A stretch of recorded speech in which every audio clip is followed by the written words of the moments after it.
And agentic AI, like OpenClaw, is the complete opposite. You have to give it the keys to your entire digital kingdom. This isn't a bug, it's a core design choice. A simple misconfiguration could open a backdoor, giving an attacker root access. Today, we're going to talk about a tool that is right on the bleeding edge of AI. It's called OpenClaw, and it promises to be this true personal assistant that can actually do things for you. But as you're about to see, that incredible promise comes with some really serious risks. If you want practical AI strategy and tips to grow your business, make sure you subscribe. We've all gotten used to chatbots. They can answer our questions, they can help us write an email. But what if your AI could do more than just talk? What if it could actually act on your behalf? I'm talking about running programs, managing your files, interacting with apps on your computer, all by itself. Well, that's the whole idea behind agentic AI. And believe me, it is a potential game changer. The difference here is fundamental. A standard chatbot is sandboxed. Just think of it like it's kept in a secure little box up in the cloud, totally separate from your machine. An agentic AI like OpenClaw is the complete opposite. It's designed to be deeply integrated, running right on your own hardware. It's not just there for information, it's there to take action. And maybe the coolest part, it has a persistent memory, so it actually learns about you and your preferences over time. So let's start with the good stuff, the promise. What exactly makes OpenClaw so powerful and so compelling? This is where you really see the power. It can take real-world actions, like booking a flight for you or organizing your messy downloads folder. It can even be proactive. Imagine scheduling it to build and send you a custom news briefing every single morning. A huge draw is something called data locality. Since OpenClaw runs on your machine, your data stays private with you. Plus, you're not locked into one AI. You can plug in models from Claude, from OpenAI, or even run a fully local model for total privacy. But the history of OpenClaw gives us our first clue that maybe things aren't quite so simple. The AI project documentation calls its first rename chaotic. It was forced to rebrand from Claudebot to Maltbot. Then, get this, just 3 days later, it had to rebrand again to OpenClaw because crypto scammers immediately hijacked its old social media handles. This timeline suggests an AI project that's still very much finding its feet. The immense power that OpenClaw offers comes at an equally immense price, a massive security risk. So here it is, the crucial trade-off. For the AI to do all these cool things for you, you have to give it the keys to your entire digital kingdom. The source material is really clear that this requires unfettered access to your files, your apps, even your passwords. Now, this isn't a bug. It's a core design choice, and it creates what we call a massive attack surface. Basically, a huge open target for potential hackers. And this is the absolute worst-case scenario. A simple misconfiguration could open a backdoor, giving an attacker root access. And that means complete, total control over your computer without even needing a password. It's the digital equivalent of leaving your front door wide open with the master key just sitting right on the welcome mat. Wondering what are the ways this can go wrong? Oh, there are plenty. If someone hijacks your WhatsApp, guess what? They can control your AI. A technique called prompt injection can hide malicious code in an email or a website, tricking the agent into running harmful commands. Even community-made plugins can act like Trojan horses, and this is already a real-world problem. One security firm found it being used as shadow IT.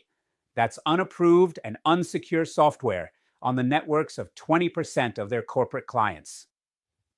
This all circles back to the project's maturity, or lack thereof.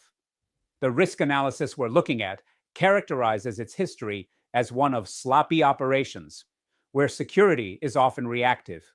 That means fixes are added after a vulnerability is found, not as part of the proactive security-first design. For a tool with this much privileged access, that is a major red flag. But the risks aren't just about getting hacked. There are also some very real operational and financial dangers to consider before you even think about installing this. Let's take a core feature like automated web browsing. The analysis estimates its success rate is only around 70%. So, a 30% failure rate? That's fine for a weekend hobby project, right? But it makes the tool completely unsuitable for any kind of reliable, mission-critical task in a professional setting. Then there is the jaw-dropping cost of AI. I mean, this isn't theoretical. The source material cites one user who burned through over $300 in just 2 days on API fees. Another user mentioned they just set $10 on fire running a few simple tests. Why in the world does OpenClaw cost so much? Well, OpenClaw doesn't have a brain of its own. It's an orchestrator that calls out to really expensive models like Claude Opus. These models charge you for every little bit of data or token that gets processed. And because the agent sends the entire conversation history with every single interaction just to maintain context, the meter is always running. And trust me, it runs very, very fast. Now, here's a hidden trap that a lot of users fall into. To try and save some money, they hook up their personal $20 a month Claude subscription. But this is explicitly against the provider's terms of service for automated use. The provider can detect this, and the source confirms that users have been permanently banned from the service for trying to do it. That all sounds pretty terrifying, right? But the situation isn't hopeless. The risks are really significant, but they aren't unmanageable if you have the right technical skills. The analysis also gives us a clear playbook for how to tame this digital beast. This is your essential security checklist. First, use the principle of least privilege. That's just a fancy way of saying never run it as the main administrator or root user. Second, isolate it. Put it in a digital sandbox using a tool like Docker, especially for risky stuff. Third, restrict access so only you can actually use it. Fourth, minimize its exposure. Never ever connect it directly to the internet. And finally, vet your code. Only install community plugins that you have personally reviewed and absolutely trust. And you can control the other risks too. On the financial side, the very first thing you must do is set hard spending limits in your API provider's dashboard, like right away. Operationally, you can save money by using cheaper models for simple tasks, enabling caching, and sticking to the recommended Node.js runtime to avoid some nasty compatibility bugs.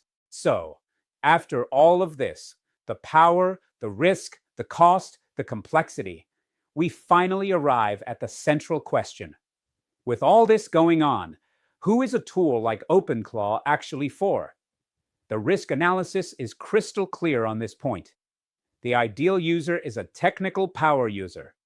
This is someone who's comfortable troubleshooting complex software and who understands how to operate it safely in a sandboxed, non-critical environment.